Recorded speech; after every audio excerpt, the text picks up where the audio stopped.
Hello everyone, welcome back to Dragon Age Origins. I'm sorry there's been a bit of a break between uploads, but I've been like really ill, so I haven't recorded in a few weeks, but it hasn't been too long between uploads because I pre-recorded. But anyway, I'm going to go to party camp because I think now, we've just done another main quest, so it would be a good time to go and talk to everyone. And we've also got Zevran in the party now, so we can talk with him. And I was thinking that I might also do some gift giving, because that's always nice to get approval ratings up. And I've gone the wrong way. I'll see you back at the camp. You are very beautiful, Morrigan. Tell me something I do not know. But you are always dressed in such rags. It suits you, I suppose. A little tear here, a little rip there to show some skin. I understand. You understand I lived in a forest, I hope? Maybe we could get you in a nice dress one day. Silk. No, maybe velvet. Velvet is heavier, better to guard against the cold in Ferelden. Dark red velvet. Yes. With gold embroidery. It should be cut low in the front, of course. We don't want to hide your features. Stop looking at my breasts like that. 'Tis most disturbing. You don't think so? And if it's cut low in the front, we must put your hair up. Show off that lovely neck. You are insane. I would sooner let Alistair dress me. It'll be fun, I promise. We'll get some shoes too. Shoes! We could go shopping together. Some people have actually made a good observation about that. That the dress that Morrigan wears in Inquisition in the in Hallam Shiral is like pretty much what Liliana just described then. Anyway, let's head to the camp.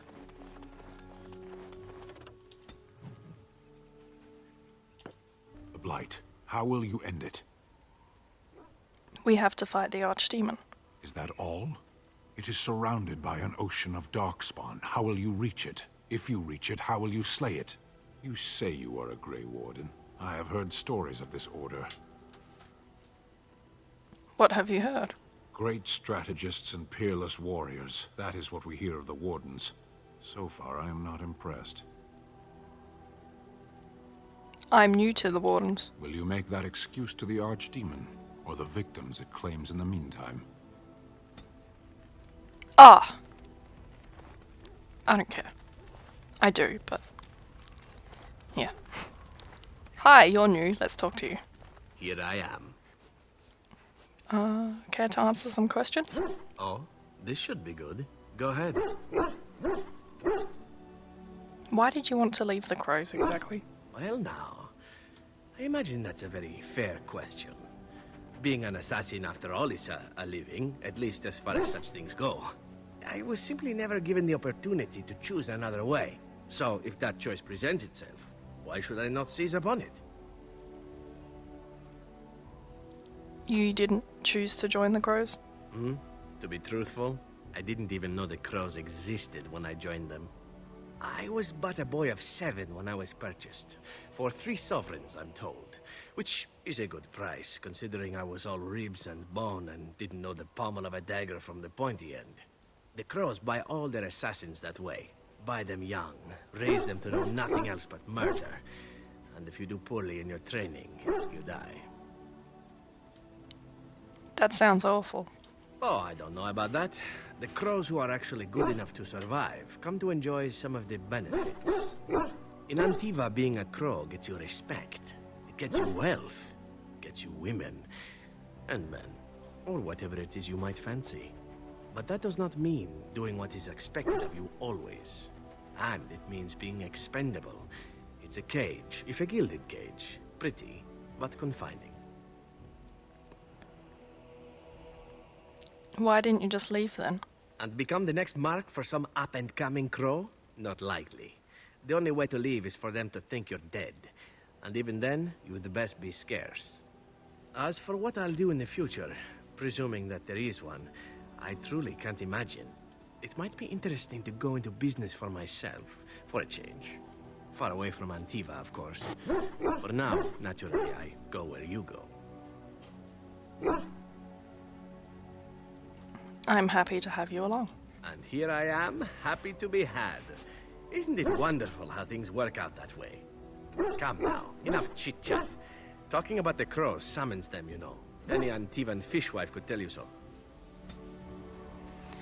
I want to talk to Zevran a fair bit because he's one of those characters that you sort of gotta like dig deep to get to, you know, the real him sort of thing. Like he puts up a facade and he's got like a backstory and whatever. So I might just talk to him a bit more. Here I am. Care to answer some questions? Oh, this should be good. Go ahead.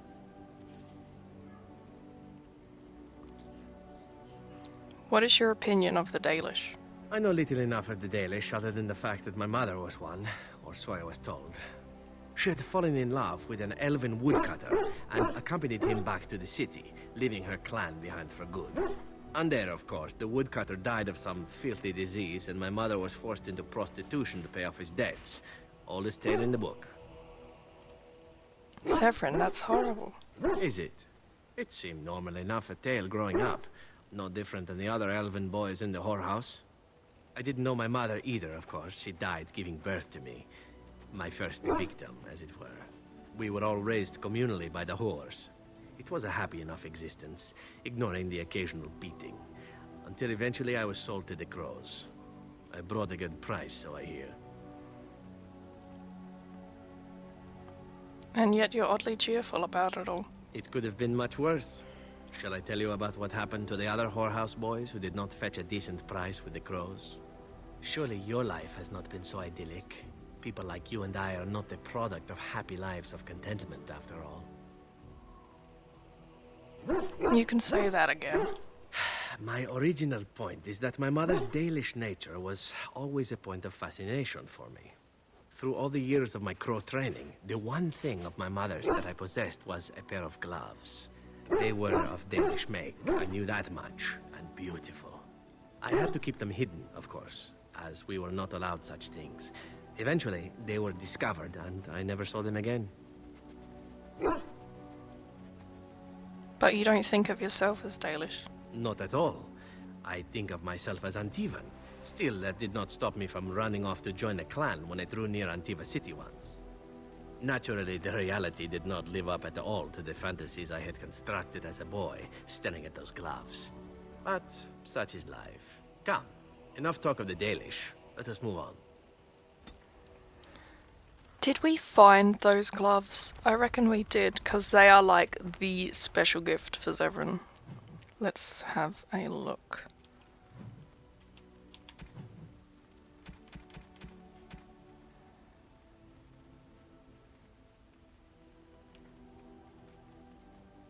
Yes. Gloves? You're giving me gloves? What for? They're Dalish gloves, like your mother's. Maker's breath. You're right. It is like my mother's. The leather was less thick and it had more embroidery, but these are very close and quite handsome. You're welcome. Do I seem surprised? Perhaps I am.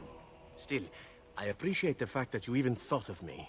No one has simply given me a gift before. Thank you. Yeah. Do I have anything else that you would like?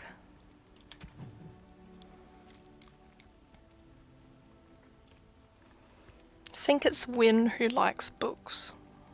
But we don't have Win yet, obviously.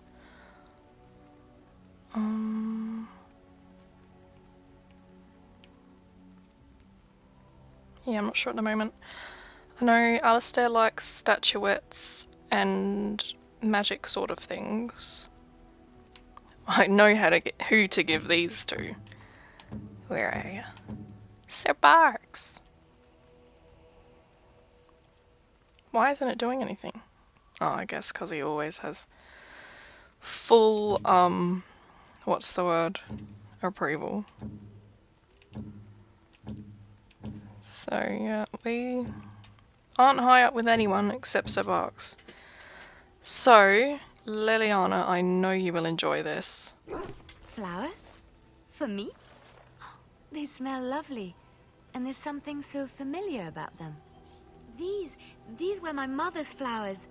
She would sprinkle the dry petals amongst her clothes. Oh, they smell just like her. Thank you so much. Yeah.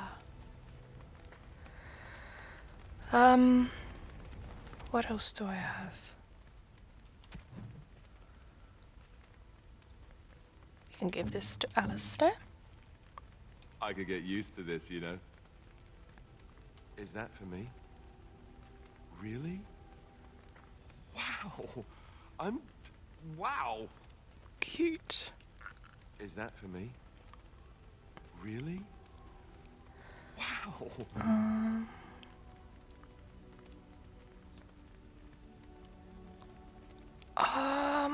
I'm not sure about these. Oh, I think Morrigan likes the medallion stuff. A fine gift. Yep. You have my thanks. You know that it's... If you give a gift and it's only got an approval rating of like 3, it's a gift that they don't really like all that much. But if it is around like 7, 8 upwards, then it's something like suited to what they like. Alright, that'll do with the gift giving for now. Whoa! I just want to have a look at the... We're getting there. Oh, we can level Alistair up. We better do that. So we'll do some constitution. Do some magic because we're going to go to the circle soon. I almost called it a Mage's Guild. Gosh. What should we get you? Master combat training, I guess.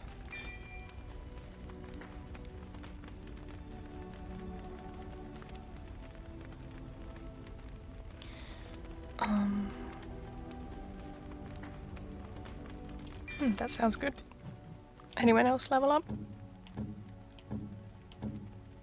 Dog? Probably not going to use dog much, but that's okay.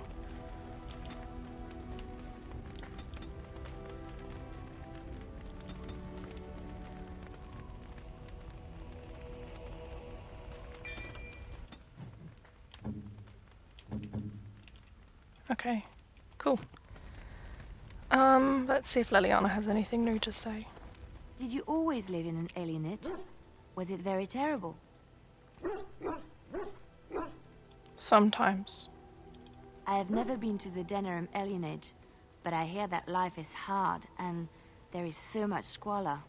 In Orlais, most elven servants live in the homes of their masters, often in great wealth and luxury. And I bet some are treated cruelly, like dogs. Yes, but some humans are treated cruelly too. It is not just elves. A well-trained elven servant is highly valued in Orlais. They are nimble and dexterous, and many people find them pleasing to look at. So I should offer myself to some Orlesian noble. No, I did not mean it that way. Oh, my words were clumsily chosen. I did not mean to offend. I am sorry.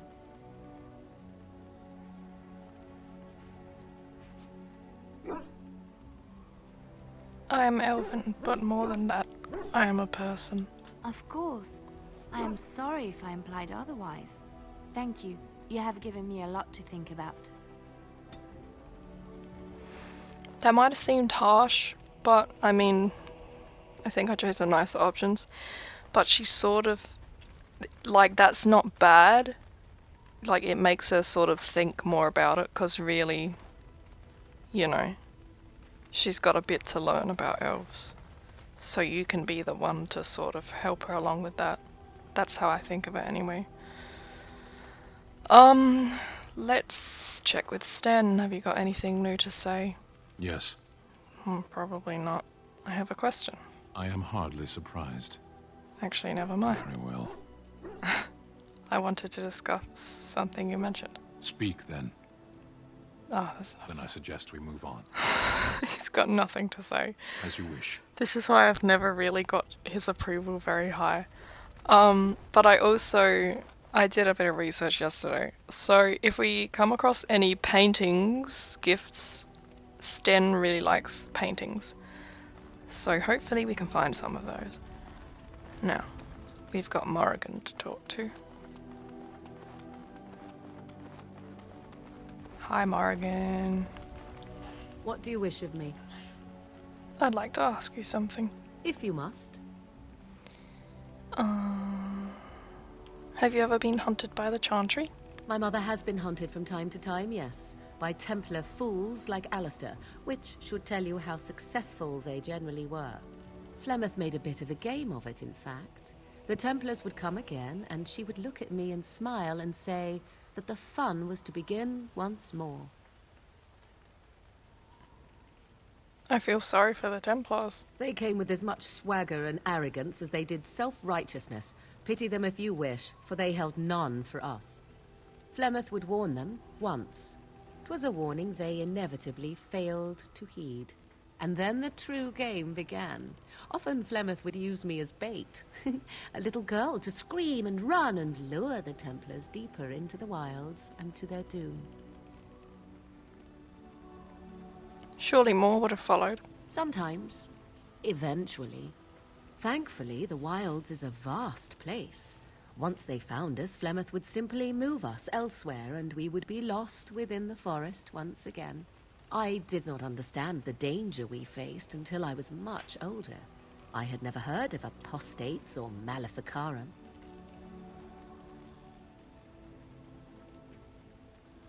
What exactly is an apostate? You do not know? The Zealots use that word for any magic they do not control. The Chantry sees any mages not leashed to the Circle of Magi as apostates. And apostates could become maleficarum, evil mages that resort to blood magic and become demon-enslaved abominations. It may even be true. Still, those of us who prefer freedom see no reason to submit. If I were a mage, I might think the same. Thank you for small favors, then, at the very least.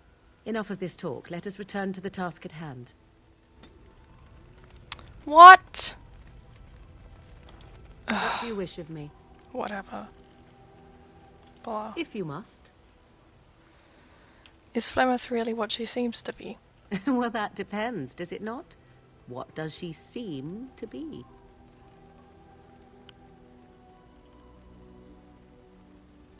A powerful Maleficar? You mean, is she truly the Flemeth of legend and story? Tell me, how much do you know of the tale? The one that the Chastened still tell of my mother, to frighten them into obedience. I've heard a little of it. No doubt such a tale has mutated much over time and telling. I can relay what Flemeth once told me herself, and you can decide whether or not 'tis the truth, if you desire. That sounds interesting. As the tale is sung by the bards, there was a time when Flemeth was young and beautiful. A fair lass in a land of barbarian men, the desire of any who saw her. Just how long ago is this? Many centuries, before this land was even named Ferelden. The tales say that Flemeth fell in love with Osen the Bard, and fled the castle of her husband, the Dreadlord Conabar, and that he swore vengeance for her infidelity. In truth, my mother claims that 'twas Osen who was her husband, and Conabar the jealous lord who looked on from afar. Lord Conabar approached young Osen and offered him wealth and power in exchange for his lovely wife, and Osen agreed. He sold his wife to another man. The life of a bard is a poor one, and love fades in the wake of hunger. 'Twas Flemeth who suggested the arrangement. All would have been well had Lord Conobar kept his end of the bargain. But he was a foul man who bargained with coin he did not possess. Osen was led off to a field and slain, left for dead. Flemeth spoke to the spirits and learned of the deed, and swore revenge. So she truly loved Osen then? That was not the point. Conobar had no honor, so she would not have him. Flemeth begged the spirits to aid her, and 'twas they who slew Conobar. The demon the legend tells of came later. Lord Conobar's allies chased Flemeth, you see. Chased her to the wilds, and there she hid. There she found the demon, and he made her strong. The legends all speak of the great hero Cormac, he who defeated Flemeth and her great army when she invaded the lowlands centuries later. All lies. Which? She never invaded, or he never defeated her? The truth of the matter is that there was never an invasion. As Flemeth tells it, the Chastened never raised an army under her banner, and she never fought with any warrior named Cormac. Cormac led a brutal civil war against his own people, and later claimed it was to vanquish evil that had taken root amongst the lords. Thus, he was hailed a hero. Flemeth was only attached to the legend much later. Perhaps 'twas due to the great war with the Chastened that eventually came, but Mother claims not to know how it began. How is it that Flemeth has survived for so long? The demon within her has transformed her into something else. An abomination, perhaps some would say. I know not. I only know my mother is clever, and she is part of the wilds as it is part of her. But she is no immortal. She bleeds. A blade in her heart would kill her like any other, were it lucky enough to find her. The legend tells of Flemeth having many daughters. You ask if I have sisters. I have asked of this myself. The stories tell of many witches of the wilds after all, not just the one. And these tales existed long before I did. Flemeth refuses to speak of other daughters, if they existed. So, should I believe I am her first? I doubt that too. Why would she refuse to speak of them? The Chastened tell of a falling out between Flemeth and her daughters. They say that one day she hunted them all through the wilds and ate their hearts. It may be true. I have never seen another witch or heard of one. Perhaps one day Flemeth will eat my heart as well. An interesting story. Thank you. Flemeth tells it with far more embellishment than I, but you are welcome. Dare I ask of your own mother? Few are abominations of legend, 'tis true, but I find myself curious nevertheless.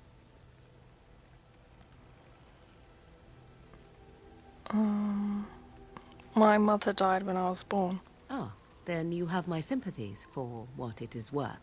Which is very little, I am certain. It matters not. Let us move on. Well, at least I got some approval back, and then some. So, that seems about it. So, in the next part, we'll start the next main quest. We'll head over to the Circle of Magi. So, thank you so much for watching, and I hope to see you next time.